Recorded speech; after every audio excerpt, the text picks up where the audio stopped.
I'd like you to please introduce yourself, Coach. Sure. Blake Decker. I'm currently the Director of Coaching for boys in St. Louis, Scott Gallagher, Illinois. Over here, we're over at Metro. In fact, cornfields aren't providing the background they normally offer for me in the game, but it won't take long in this weather. You got a promotion. Yeah. So next, starting in the fall of 2017, I will be the Academy Director for St. Louis FC.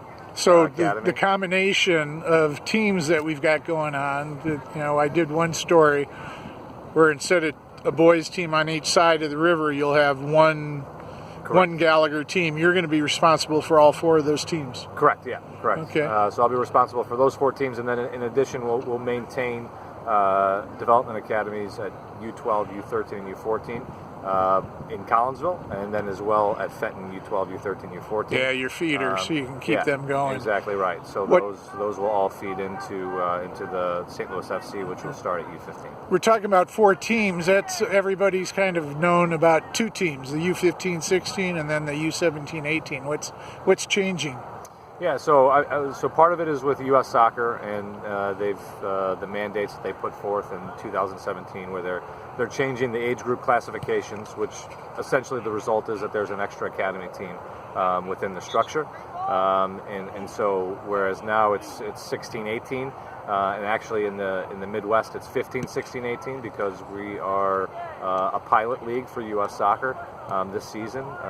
They actually used us as a way to test out the increase in games and increased flow with adding an age group, and so for us, it's not as big of a transition as maybe it is in some parts of the country where they didn't have 15 this year. And that mirrors what U.S. Soccer's doing with the national teams as well, right? Correct, yeah. And what they're doing essentially with the birth year change that actually takes effect in 2017, but a lot of people experienced it last year, and then the age group change is bringing everybody in the United States in line with international standards. So we'll have 15, 16, 17, and then an 18-19 combo, as I understand it? That's correct. Okay. Yeah. I'm out here with you at the Collinsville facility because you're doing ID sessions. Correct. And it's not the first one. How long has this been going on? Yeah, so this is actually about our 10th time that we've gotten together. 10th session, yeah. So boys 2003 through 1999, four age groups. We started in January where we met with the entire membership of the Development Academy for Illinois and for Missouri, and kind of rolled out what the new format would look like and what the process was.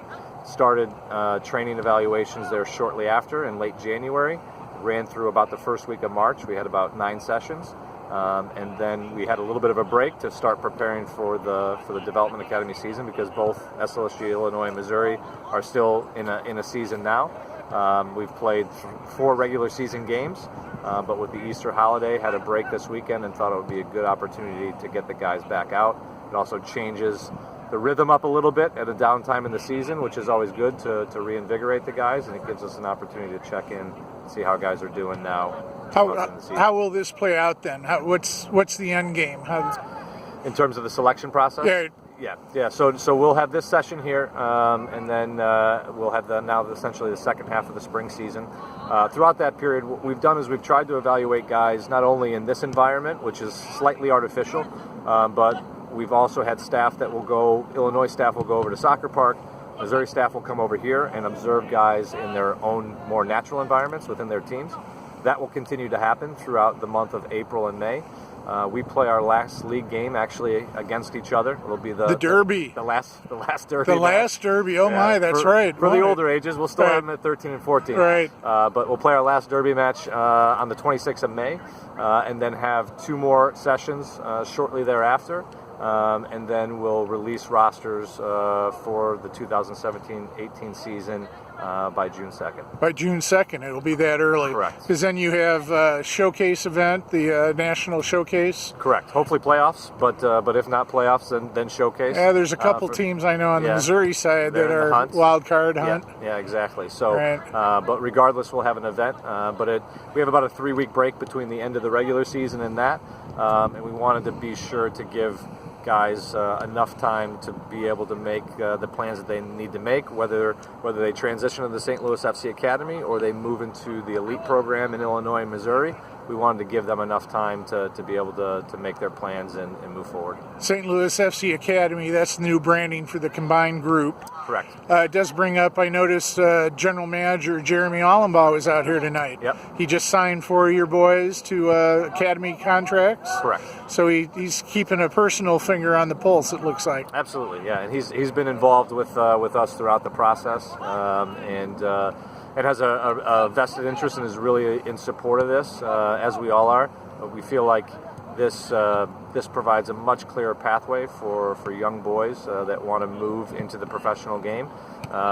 We had a pathway before, obviously. We have 4 boys in there with the 2 academy programs, but we feel like by combining into one, this is a very clear roadmap for the guys that want to try to get to that level. That was some exciting ball out there. I'm looking forward. We got 4 games remaining at home. That's right. Including the Derby game. So Yeah. I'll include that so folks can come out and see one. for themselves, right? Thanks, Coach, and congratulations again. Thank you.